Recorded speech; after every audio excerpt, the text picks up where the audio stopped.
Have you ever wondered how your sales performance compares against your competitors and peers?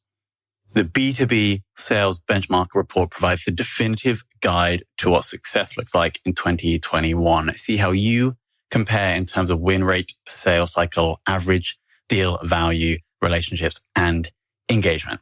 You can see the results and get the full report at ebster.com/B2B-sales-benchmarks. Whenever I'm approaching an executive team about a particular initiative, I follow three basic tenets. So one is I'll talk about there's a high degree of dependence on institutional knowledge to achieve an outcome. So that is ripe for standardization, knowledge transfer.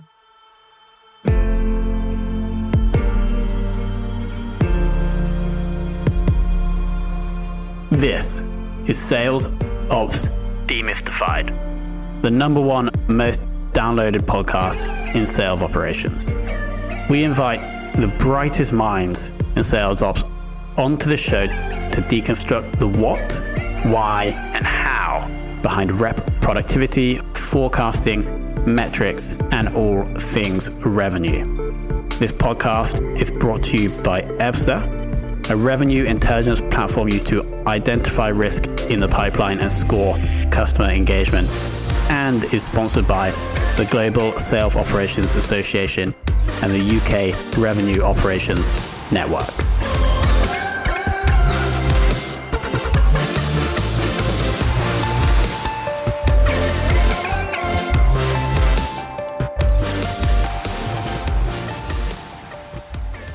Hello, and welcome to another very special episode of the Sales Ops Demystified podcast. Today, we're joined by Martin Levesque, who has extensive sales ops experience, and his latest role was a sales ops director at a company called FairWarning. Martin, welcome to the show. Thank you for having me. Let's kick things off and go right back pre-sales ops. What were you doing, and why did you make that jump into the world of sales ops? Yeah, I used to, before I started listening to this show, I used to think that my path was pretty unconventional. But I've learned since that a lot of people take varying kinds of initial roles and end up here. I wouldn't say end up, I say reach to become here. I think it's a good spot to be. So for me, I started in just studying systems, workflow automation, document management. I worked in implementation of automation tools for business processes. And I did that for a variety of industries. And then eventually became to a point where I started leading a team of folks and building a consultancy inside of the company called DocuPhase, iDatix at the time. And just training and teaching people how to approach problem solving, discovery, how to approach root cause analysis, how to know when you're looking at an exception versus a rule, and building solutions that both organizations felt were optimal for both, I say, loyalty and longevity, for the partnership. And that led to eventually running operations for that company. And it was at that point that I got the vantage point needed to look into sales, lead generation, customer success, retention, partner relationships, all the different revenue streams and levers that I hadn't been exposed to in implementation of these tools. And that kind of was the spark, I guess you could say, because as I became more interested and started delving into this world, that's where it all started. I got hooked on growth. Makes total sense. So just to clarify the point about the internal consulting department, this was your only clients were other departments in the organization, I guess. No, so the internal consulting department was basically, so imagine a bunch of techs running around with the skill set to implement technology, but not have the skill set to consult with a client. A client meaning external clients. So, we did everything from industrial to healthcare to banks, and so you're stepping into an executive meeting with a problem to solve. How do you extract what you need to implement the solution. So we had great techs and not so much on the consulting and business analysis and process analysis side. And so I brought those two worlds together, and that's how we developed the consultancy. Got it. And correct me if I'm wrong here, but could you paint the picture of a sales ops function being like a consulting department for the sales team? Absolutely. So it's the consulting team for all departments because of its process lens. It's looking across the company versus in a vertical. It's the only function I see that has the insight to be able to tie in a particular decision or a discussion that's being made in a vertical and be able to relay how that'll impact downstream and vice versa. So whether you have a downstream initiative that's happening in implementation or in support that will impact something in the sales side. So being that kind of sounding board and lens that looks across the process, hugely valuable. So you end up consulting and advising on all those sides, even from a financial aspect and planning aspect too. Got it. Now we're going to fast forward a few years up to FairWarning. When you joined the business, will you set like a goal or a remit? Like, was there an overarching theme to the work that you were doing when you joined?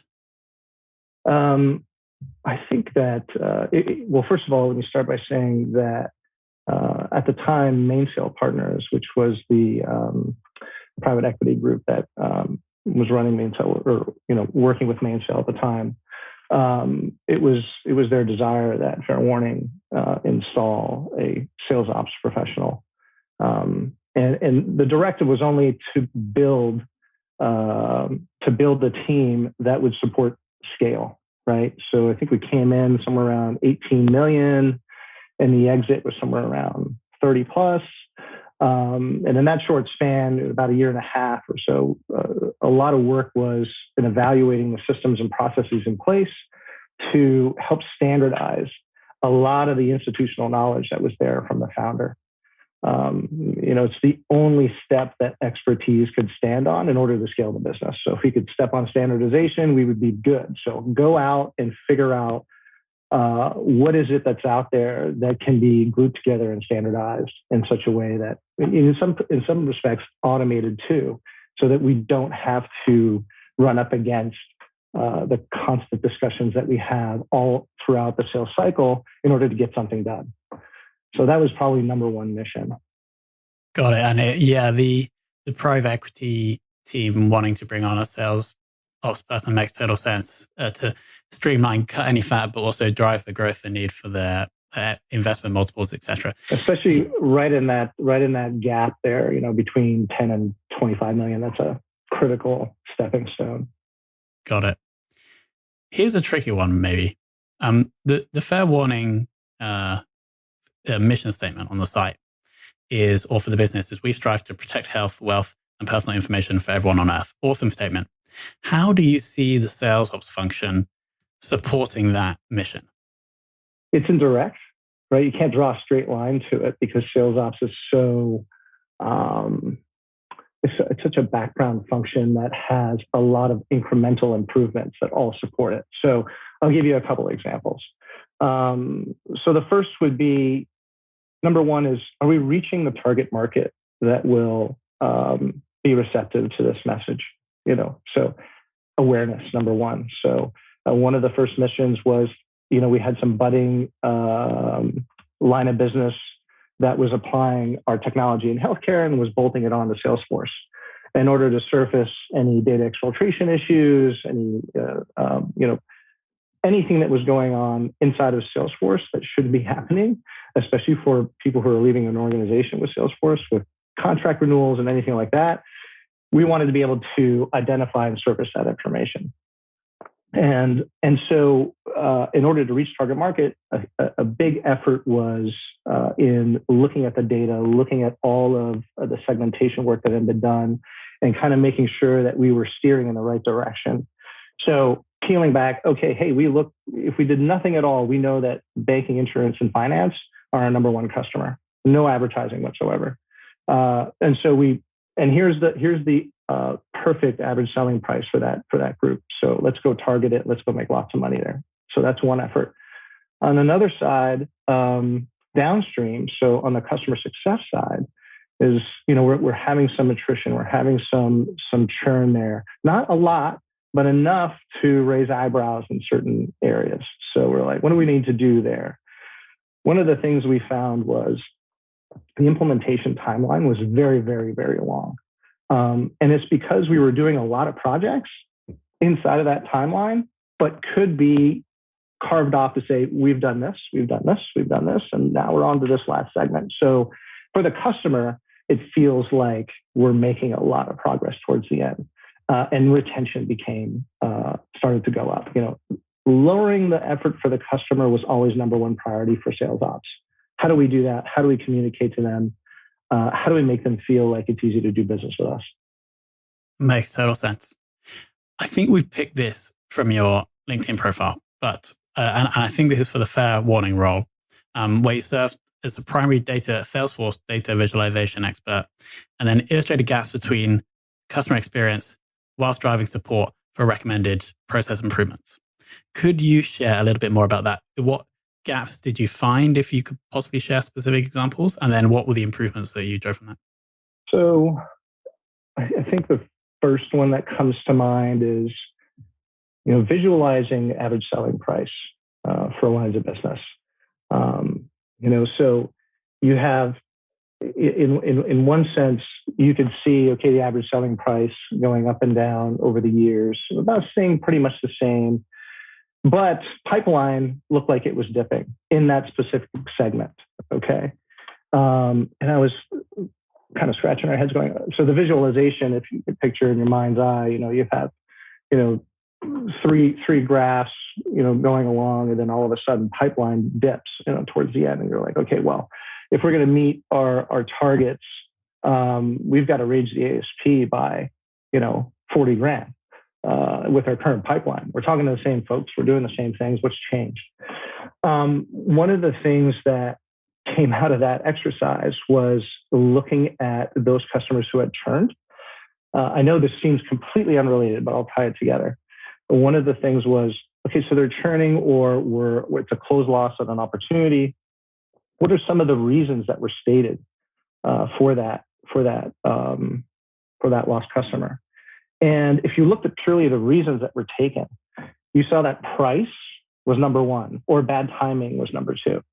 But if you looked at the rep notes and you studied those, you began to find out that that wasn't the case. It was it was just something the reps were choosing, right? Because it was there. But the actual reason was that some of these customers were leaving because they were taking our managed privacy services offering internally. So yes, price, sure. Timing, okay. But it was really a migration of, we're not going to be using FairWarning for this effort. We're going to be doing this internally. And so what that did is it helped shape the conversation during our forecast reviews to ask better questions and to elevate our value proposition and what are some of the pitfalls that you would experience if you did this on your own. So taking it from an ASP perspective all the way down the line to why is a customer churning or why is a customer not closing, back to studying the assumptions that were in the data to begin with to bring out a new insight was kind of a key thing in getting that to solve. This is like in my opinion, an absolutely beautiful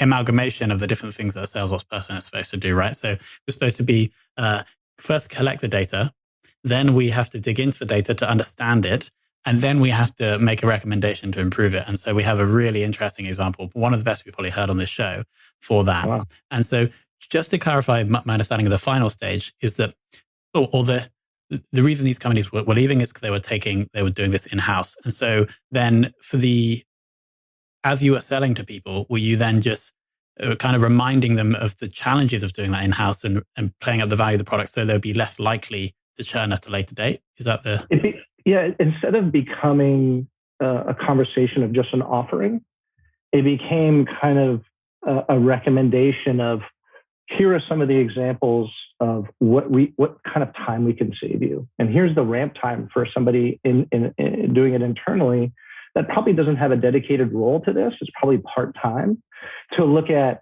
all these alerts, to look at all of these messages coming from our system to say, here's a potential candidate for review. You leverage our team has been doing it for years to bring you only those things that are important to look at. Don't spend money on doing it yourself. It's too time consuming. It's going to take you too long. And by the way, you may miss something along the way. Makes total sense. It's a great example. Now because we've actually moved on from FairWarning, do you have plans to stick with the sales ops game going forward? Absolutely. Absolutely. It's just something that I just find, it's just interesting to me. I guess it's because the outcomes are always greater than the sum of the parts, and that's fun. And running teams, your show has taught me a lot about the variance in the role. And so I'm still hoping to be a contributor to that, to help define the role even more. And so that's kind of why I'm still interested in it. It's because it's just fun to do. And do you think the same stage you mentioned before, like the 15 million, 80 million through to the 30 million, do you think that's your sweet spot, or do you think you would go early or later stage? Sweet spot. I think so. I don't know. I know that I feel like, working for large organizations, and I've worked for in an implementation capacity, many, and it becomes very functional. The roles become very functional.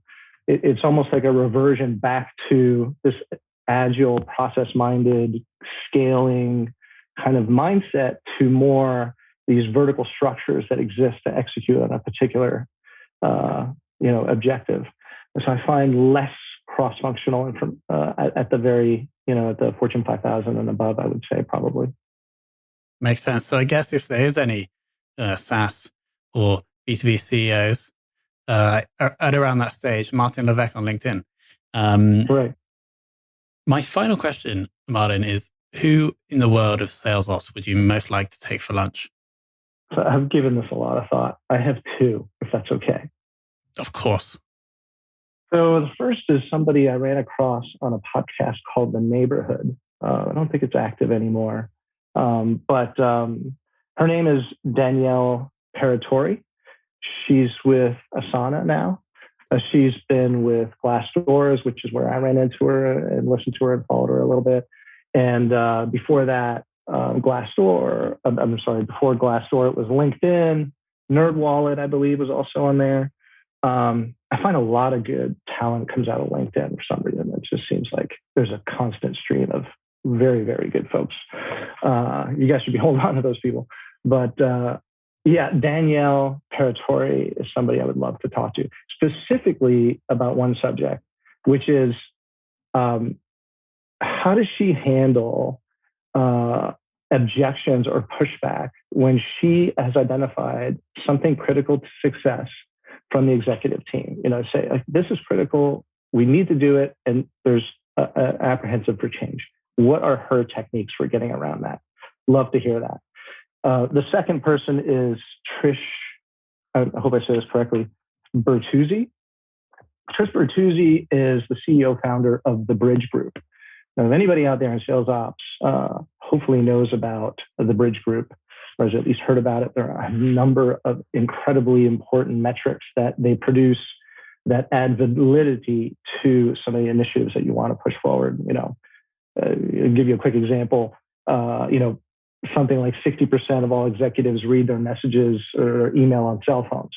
Well, that translates directly to, I better have a subject line that's very, very, very short and to the point in my cadences and sales off and outreach if I'm going to be able to reach that guy or girl.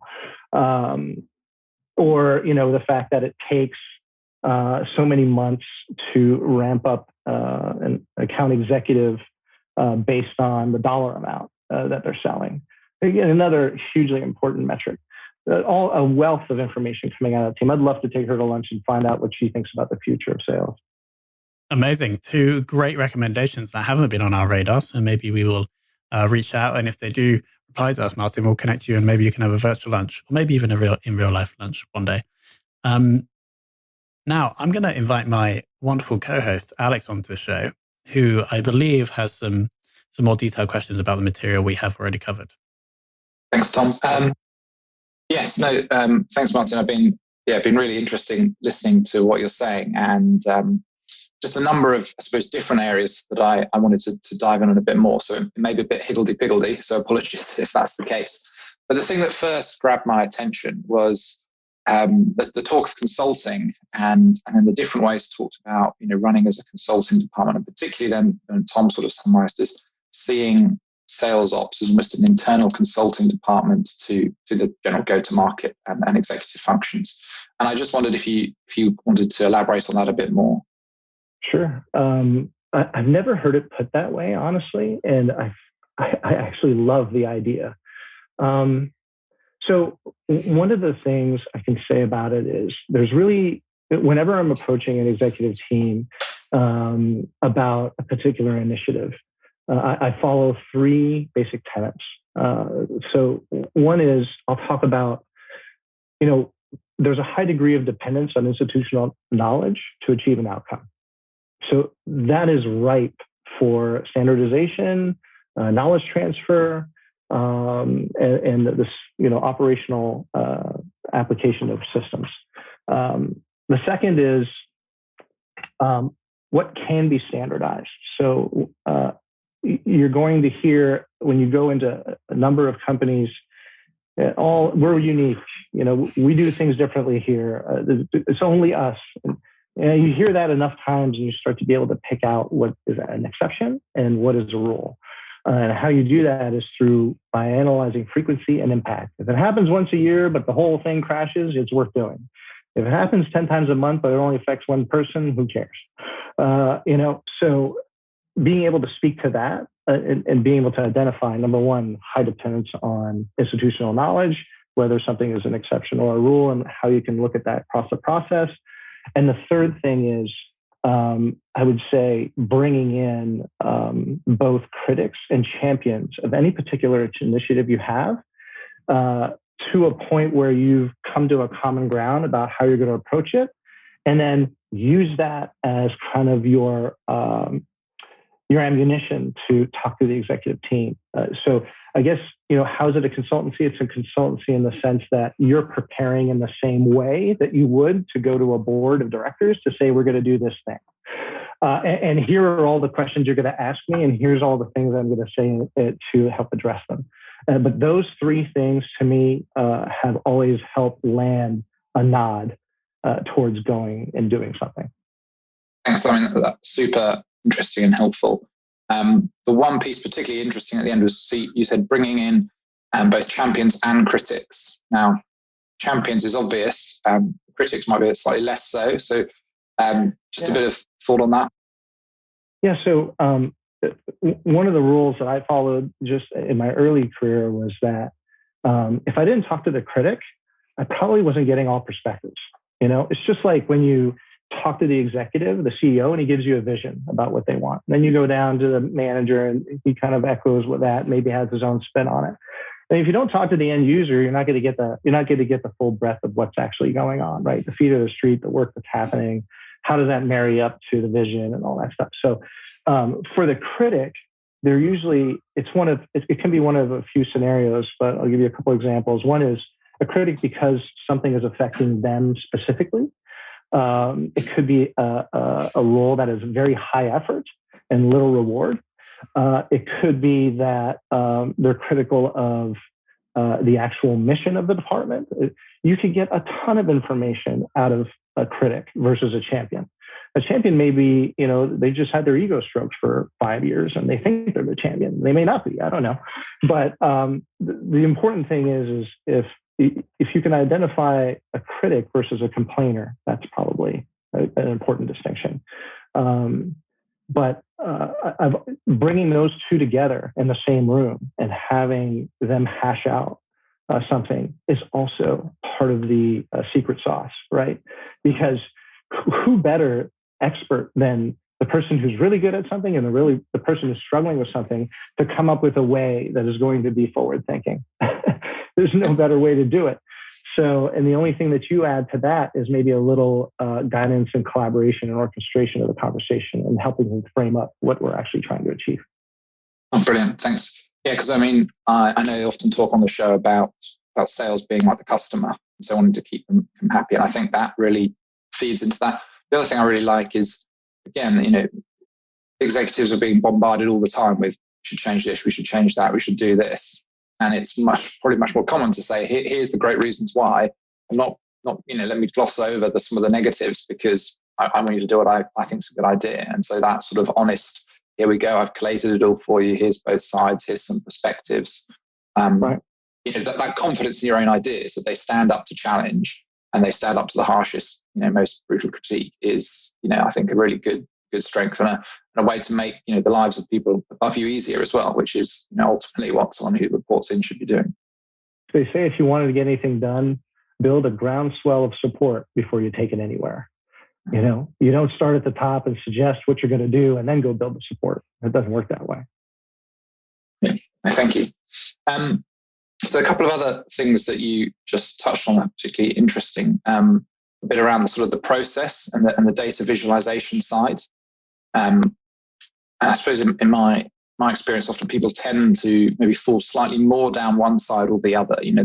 They really like using data and going solving problems, or they quite like building processes. So just wondered if you could speak to sort of the harmonization of that and how you've approached keeping both of those pieces together and supporting each other in your career.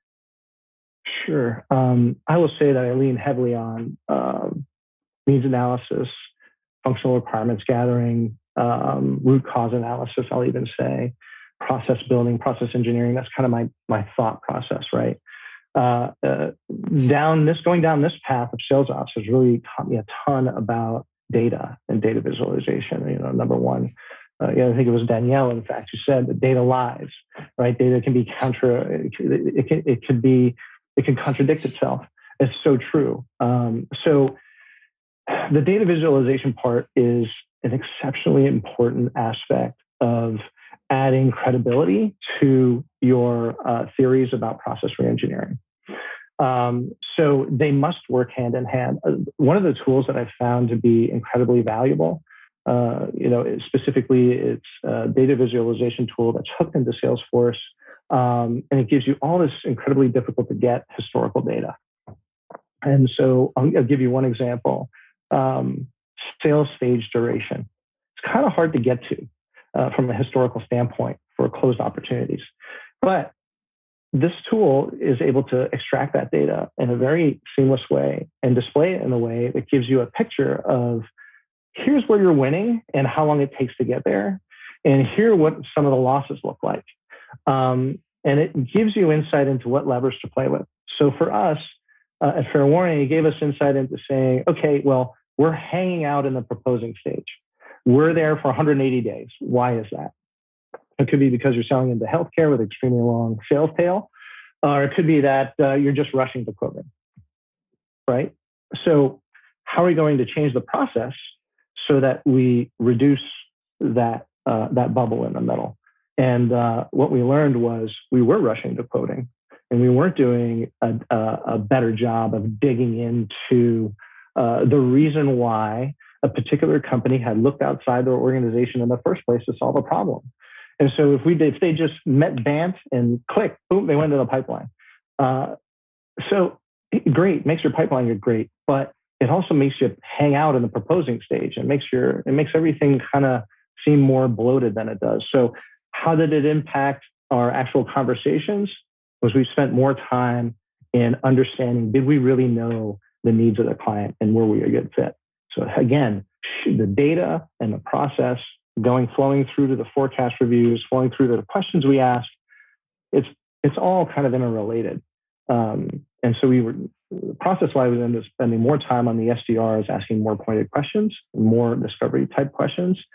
And on the proposing side, spending more time making that kind of a final contract versus just a statement of needs and here's a price.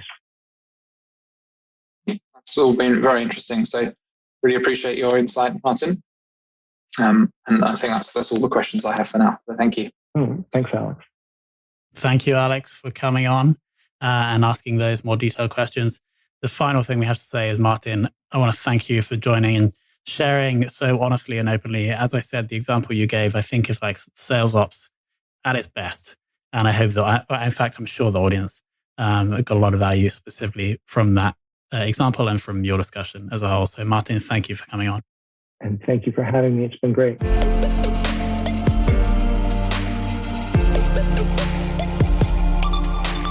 Thank you for listening to this episode of the Sales Ops Demystified podcast. If you are listening on a podcast listening application, then please subscribe, rate, and review. And if you have any questions about the show, if you know a guest, or if you have any questions about sales operations, just hit me up at tomhunt@ebster.com. That's tomhunt@ebster.com.